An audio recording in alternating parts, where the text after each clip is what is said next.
budget, I deal with a lot of numbers and charts and graphs, and they all matter. But that's not ultimately what budgets are about.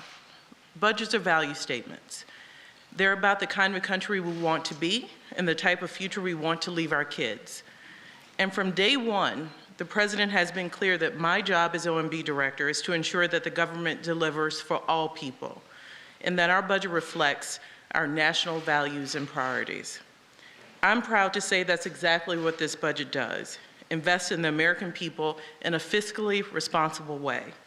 This budget will help ensure that prosperity is broadly shared, that we continue growing the economy from the bottom up and the middle out, that we make sure it works for working Americans who've been left out and left behind, who haven't benefited from the economic progress they helped make possible, that we are prepared to meet the full range of challenges and opportunities ahead of us. And it's a budget that includes proposals all Americans can come together around and that speak to our country's values at its best. And that's why it's my honor to introduce the President of the United States, Joe Biden. Thank you. Well, good afternoon, folks. It's been a busy couple days for all of you. Let me begin by thanking Director Young. You know, you've heard me say this before over the years. My dad had an expression. He said, "Don't tell me what you value. Show me your budget. I'll tell you what you value. Don't tell me what you value. Show me your budget, and I'll tell you what you value." Well, the budget I'm releasing today sends a clear message to the American people that what we value. First, fiscal responsibility. Second, safety and security. And thirdly, the investments needed to build a better America. The first value is fiscal responsibility.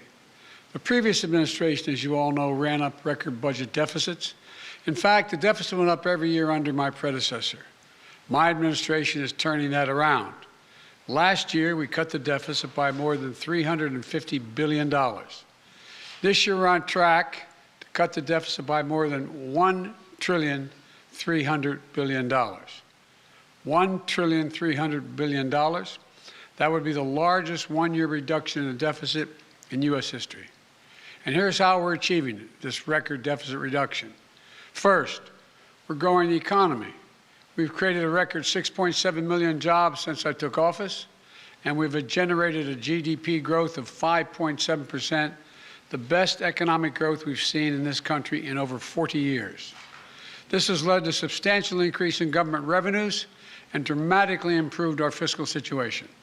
Secondly, this record economic and job growth has made it possible for us to responsibly and significantly cut back on emergency spending.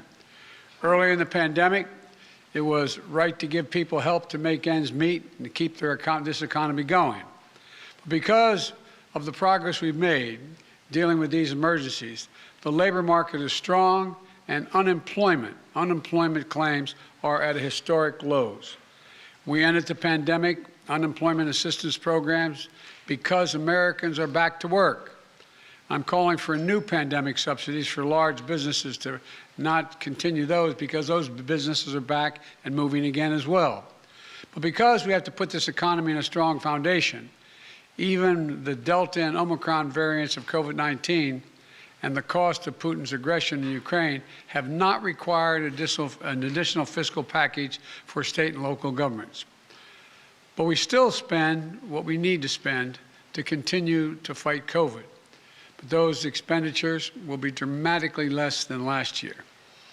Compared to 2020, we're reducing the size of the deficit relative to our economy by almost 2/3, reducing inflationary pressures, and making real headway cleaning up the fiscal mess I inherited.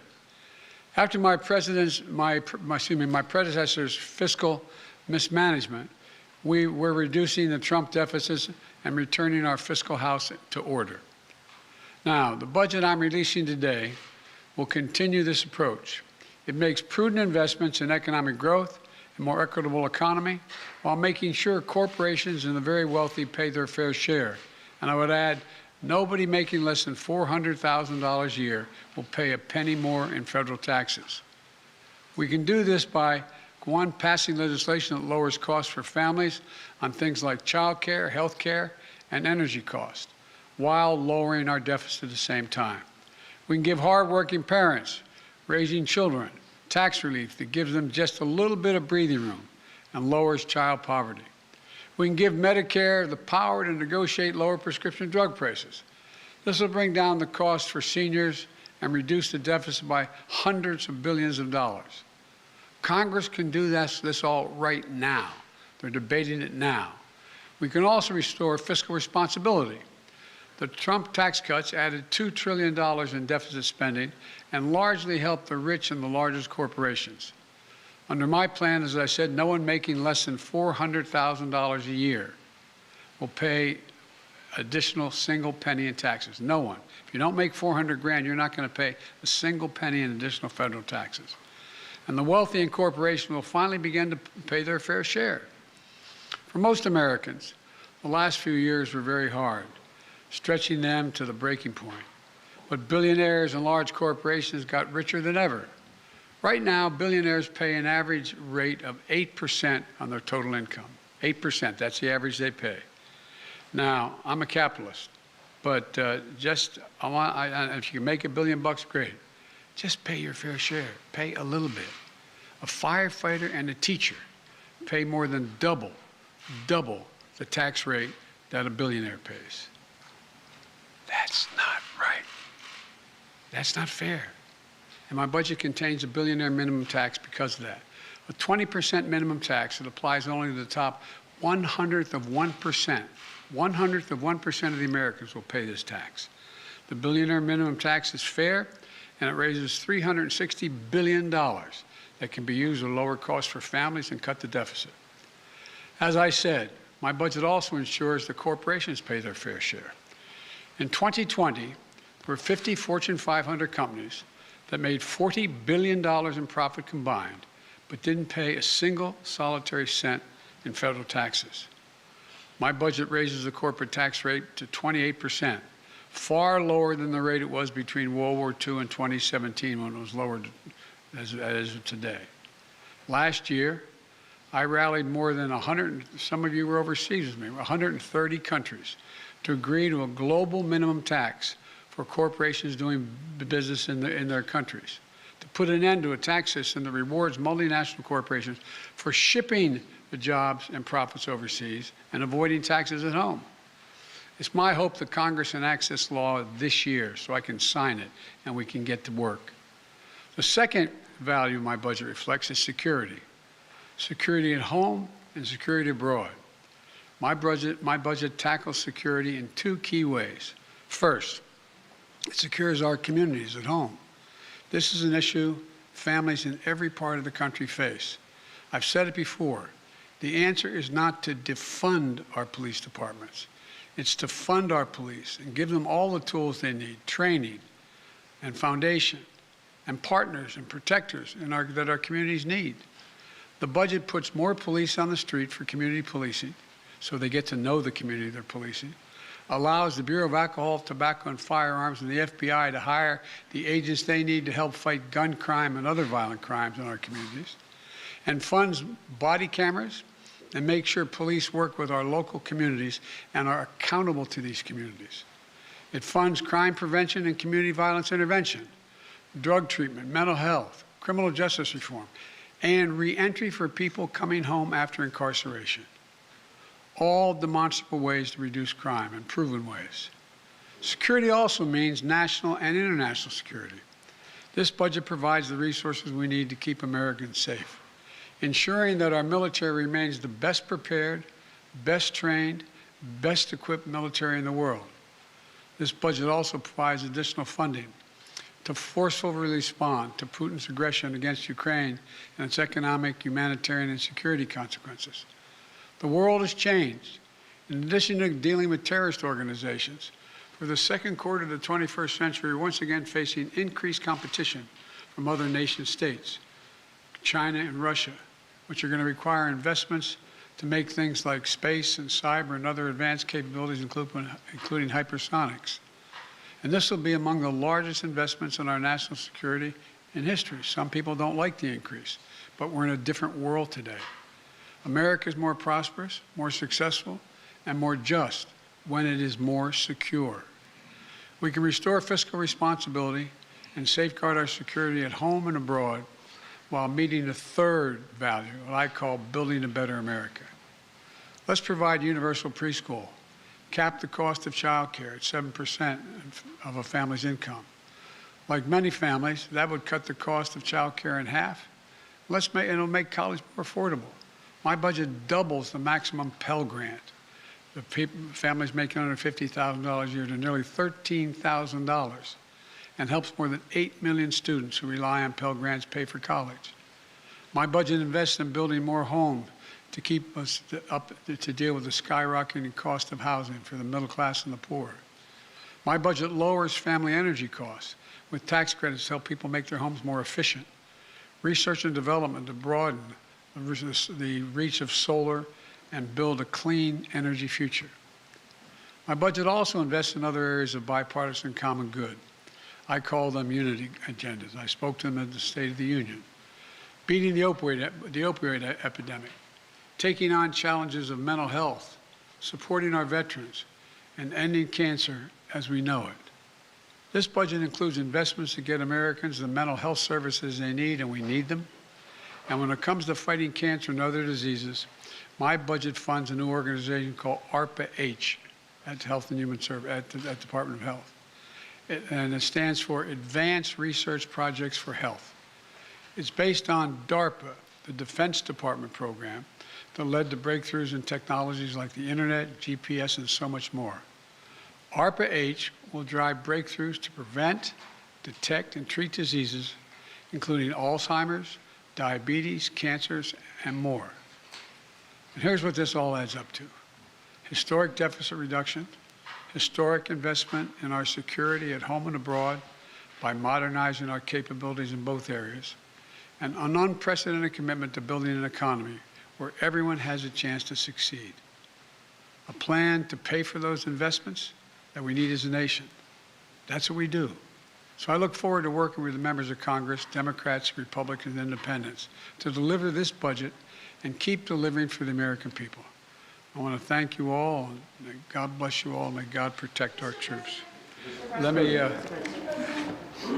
Kelly O'Donnell, NBC. Thank you, Mr. President. Do you believe what you said? Thank you, sir. Do you believe what you said, that Putin can't remain in power? Or do you now regret saying that because your government has been trying to walk that back? Did your words complicate matters? Well, you asked 3 different questions. I'll answer them all. Number one, I'm not walking anything back. The fact of the matter is I was expressing the moral outrage I felt toward the way Putin is dealing and the actions of this man. Just brutality. Half the children in Ukraine. I had just come from being with those families. But I want to make it clear. I wasn't then, nor am I now, articulating a policy change. I was expressing the moral outrage that I feel, and I make no apologies for it. Personal feelings, sir. Your personal feelings? My personal feelings. Secondly, you asked me about, well, what was the second part? Does it complicate the diplomacy of this moment? No, I don't think it does. You know, the fact is that we're in a situation where what complicates the situation at the moment is the escalatory efforts of Putin to continue to engage in carnage, the kind of behavior that makes the whole world say, my God, what is this man doing? That's what complicates things a great deal. But I don't think it complicates it at all. Mr. President, Let me go to Steve Holland, Reuters. Mr. President, thank you. When you say that you're not walking anything back, you do feel that Vladimir Putin should be removed from power? Is that what you're saying? No, what I was expressing just what I said. I was expressing the moral outrage I felt towards this man. I wasn't articulating a policy change. And I think that, you know, he continues on this course that he's on. He is going to become a pariah worldwide, and who knows what he becomes at home in terms of support. Are you concerned this remark might escalate the conflict? No, I'm not. I'm not at all. Look, Thank you. and look, the other thing is that a couple people have asked me as well, might as well speak to it unless you want to ask the question, but, that other governments have suggested that this is a problem, I'm escalating things. No. And has it weakened NATO? No, it hadn't. NATO has never, ever, ever, ever, ever, ever been as strong as it is today. Never. So if saying he cannot remain in power does not mean regime change, what does it mean in your It means that I would hope it was expressing my outrage. He shouldn't remain in power. Just like, bad people shouldn't continue to do bad things. But it doesn't mean we have a fundamental policy to do anything to take Putin down in any way. What made you add that? Because that wasn't in your prepared remarks, we were told. So what made you add that at the end, Mr. President? Because I was talking to the Russian people. The last part of the speech was talking to the Russian people, telling them what we thought. And I was communicating this to not only the Russian people, but the whole world.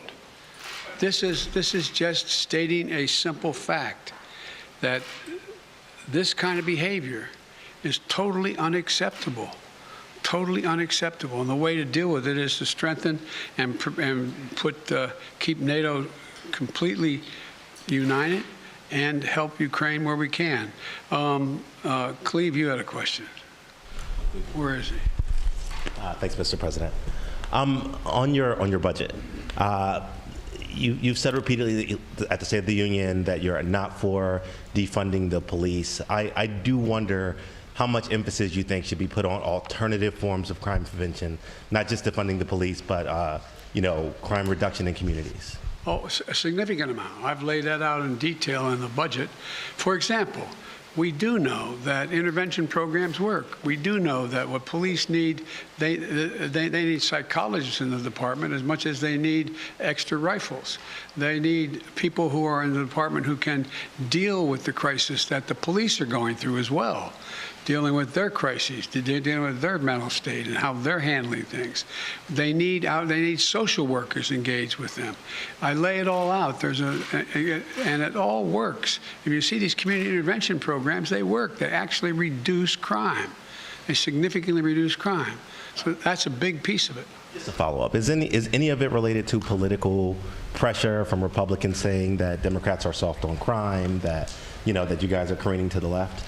Isn't it kind of fascinating? When I first got elected, I was being beat up because I supported the police too much for the previous 30 years. No, that's what I think. Ozma.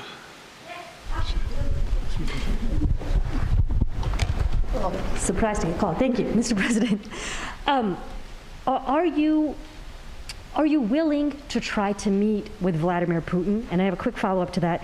When you last met with him face-to-face in Geneva, you had described that as a productive conversation. You said that he did not want a Cold War. And do you feel, given the actions, though, that have happened over the last few months, I guess I'm asking what has changed in his mind? I don't know what's changed his mind. His behavior's changed. When we met, remember what we were talking about. We were talking about setting up a strategic dialogue and talking about the relationship of NATO and Russia and facing off in the regions and how we could have more transparency and all the rest.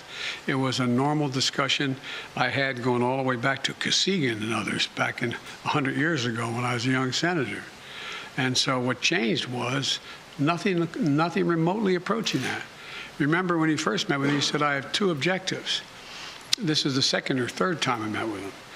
He said, I have two objectives. One is to make sure that they never become part of NATO, and two, to make sure there are no long-range missiles in there, in Ukraine. I said, we could deal with the second one easily, but we can't close the door on the first.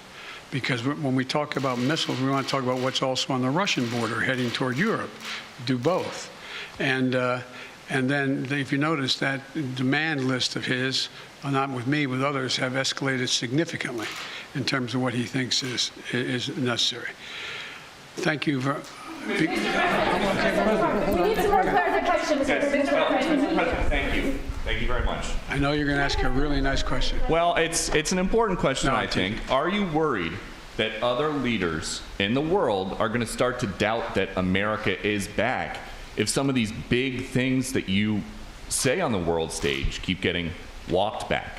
What's getting walked back? It made it sound like, just in the last couple days, it sounded like you told U.S. troops they were going to Ukraine. It sounded like you said it was possible the U.S. would use a chemical weapon, and it sounded like you were calling for regime change in Russia, and we know... None of the three occurred. None of the three occurred? None of the three. Mr. President? You interpret the language that way. I was talking to the troops. We're talking about helping train the troops that are the Ukrainian troops that are in Poland. That's what the context. I sat there with those guys for a couple hours. That's what we talked about. So when you said you're going to see when you're there, you were not intending to I was say referring to meeting with and talking with the Ukrainian troops that were in Poland. And when you said a chemical weapon use by Russia would trigger a response in kind. It will trigger a significant response. What does that mean? I'm not going to tell you. Why would I tell you? You got to be silly. The world wants to know. The world wants to know a lot of things. I'm not telling them what the response would be. Then Russia knows the response. Mr. President, All right, I'm going to take two more questions. One, two. Mr. President, thank you. I still want to get back to your original words that he cannot remain in power. Can you help us understand, you have more foreign policy experience than any president who has ever held this office.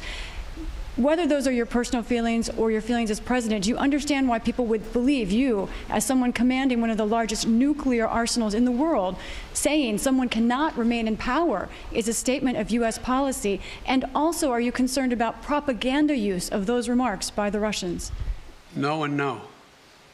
Tell me why. You have so much experience. You are the leader of this country. Because it's ridiculous.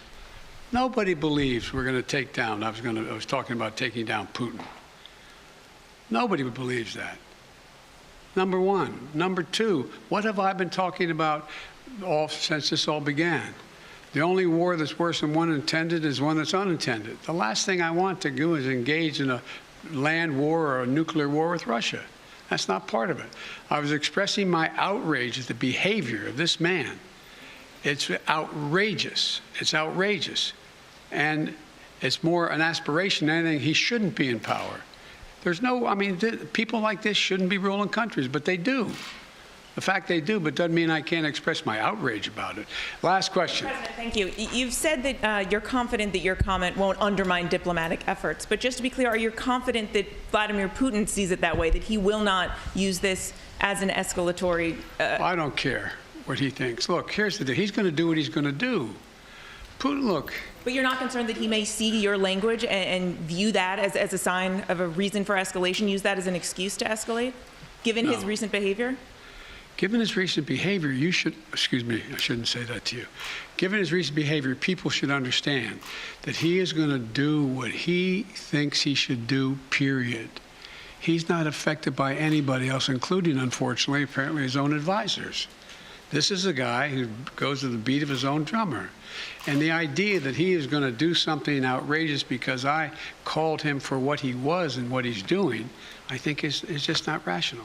You didn't say when you beat him again. Would you meet President Putin ever again? It depends. No, it's not a question. The question is there something to meet on that would justify him being able to end this war and be able to rebuild Ukraine? That's the issue. Can you just can you say yes or no, Mr. President, whether or not you would be willing to meet with President Putin It depends on what he wants to talk about. Thank you. Okay, last question. What if he wanted to talk about negotiations? Now, what if he wanted to... You said Supreme Court. Now, don't play that. Well, you can't leave that hanging. Just real quick, two matters on the Supreme Court. While you were away, there were reports about the wife of Justice Thomas and texts that she had with former White House Chief of Staff Mark Meadows. Should Justice Thomas recuse himself from any cases involving the January 6th insurrection or former President Trump at this point? I'd leave that to two entities. Okay, go ahead. Oh, go ahead. Ask the second question. No, two entities. Go ahead. Sorry. One, the January 6th committee, and two, the Justice Department. That's their judgment, not mine to make. So, on Justice Thomas recusing, you don't think he should, or? I said that. I told you, those things get into legal issues. that, in fact, I told you I would not tell the Justice Department what position to take or not take.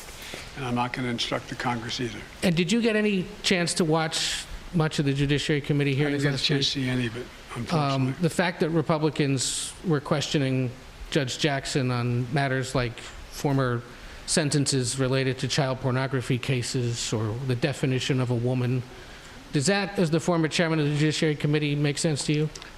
Look, this is one of the most qualified nominees ever nominated for the Supreme Court in every respect, in terms of her disposition, her intellectual capacity, her experience and background, serving on three additional courts. A woman who is totally, thoroughly qualified, and it'll be a great addition to the court, in my view. Thank you. Thank you, Mr. President. Thank you, sir. President Biden wrapping up a Q&A question there after an event about the budget. But obviously the big topic was the president's remarks Saturday in Poland, in which he talked about Putin should not remain in power. The White House appeared to be walking back. You could argue the president today trying to clarify and put into context those remarks. Let's go right to NBC News White House correspondent Mike Memoli. Mike, how much has dogged the White House now since Saturday? Well, Lester, over the course of 4 days on his trip to Europe last week, the White House felt his trip was a success. He was able to really showcase the unity of our alliances in Eastern Europe, meeting with NATO, meeting with the G7, meeting with the European Council. He really showed support for our armed service members in Poland on the front lines there in dealing with Russia's invasion of Ukraine. And then he met with refugees as well before delivering what they had classified as a major speech, an opportunity for the president really to put in concrete terms the articulation of his foreign policy vision that the 21st century is a battle between autocracies and democracies. All of that was overshadowed by how the president punctuated that speech at the end by saying that Vladimir Putin had to go. I think what you just heard, Lester, was something of a disconnect between a White House staff that very quickly on Saturday tried to walk back those comments, say that the U.S. was not articulating a new policy of regime change, with a president who did say explicitly to our own Kelly O'Donnell, I'm not walking anything back. This is a president who feels very emotionally, as he was meeting with refugees, meeting with the Polish people as well, that this is a president in Vladimir Putin that does need to be removed from power. But as Joe Biden as a candidate would often say on the campaign trail when talking about former President Trump, words of a president matter, and there is concern among our European allies and among, frankly, some of those Democrats and Republicans here at home, that what the president did in those remarks was risk escalating a crisis when the policy of the administration for so long has been de-escalation. This all, Lester, comes against the backdrop of a new NBC poll that finds that an overwhelming majority of Americans, 71%, have little or no confidence in the president's handling of this crisis, but the president making it clear that he believes that he did not escalate this crisis further and stands by his remarks. Mike Memoli outside the White House. Thanks. Joining us now is NBC News chief foreign correspondent Richard Engel, who is in Kharkiv, Ukraine. Richard, I don't know how much this story has circulated there, but can you give us a sense of reaction? So this story is just happening right now, but people in this country have been watching the U.S. position carefully, and President Zelensky did comment after President Biden's remarks. And President Zelensky has been very sharp, increasingly sharp, of his criticism, not just of the United States, but of NATO countries in general. In one comment, he said that he had been speaking with his field commanders, particularly field commanders in the city of Mariupol. Mariupol, as we've talked about a lot over the last several weeks, is surrounded. The soldiers there have taken heavy blows. The civilian population has been devastated, according to local officials, with thousands killed. And President Zelensky said that if NATO leaders had 1% of the courage of his commanders in Mariupol, they would have already gotten him extra tanks and extra aircraft. So you can certainly sense a degree of frustration from the top levels of the Ukrainian government, including from President Zelensky. But the battlefield reality is making Ukrainians feel more confident in their own abilities. All day long, Lester, we've heard about advances that Ukrainian forces claim to be making, not just around Kyiv, but also in the south of the country. And it is giving them a lot of momentum, or at least a lot of of confidence going into negotiations tomorrow. There are expected to be another round of negotiations with a Russian delegation in Istanbul, Turkey. And a short while ago, the Ukrainian foreign minister said that the only thing that they're willing to negotiate on is a ceasefire, that they're not putting sovereignty on the table, that they're not willing to negotiate away a single inch of this country. And I think that shows that even without the level of American and NATO support that they'd been hoping for, they believe that they have a strong hand in these negotiations. All right, Richard Engel in Kharkiv. Thank you, Richard. That concludes our coverage for now. We'll have much more on this tonight on NBC Nightly News. I'm Lester Holt, NBC News New York. Good day.